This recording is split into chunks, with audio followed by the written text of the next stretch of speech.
امید جان، این شراب دوباره دارم میزنم به بدن به خاطر سلامتی خودت و خانواده‌ات، برای کشته شدن و سقط شدن این امام حسینی که اینا دارن میگن، آقایون پلنگ بی شرف بی همه چیز قوی سوخته.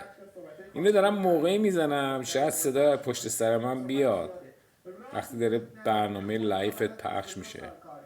پسر تو کاری کردی که هیچ کس تو تاریخ نکرد. بذار این موقع هم یاد به قول معروف مهسا امینی باشی. بذار بقیه شهدا، اون 500 تایی که 500 600 تایی که همینجوری کشته شدن، همینجوری کشته نشدن، خداوندی خدا خونشون داره اینا رو میگیره. سلامتی وجود خانواده‌ات. قربونت برم، قربون تمام بچه های ملی و ملیگران ایران دوستا برم. خدا حافظ شما.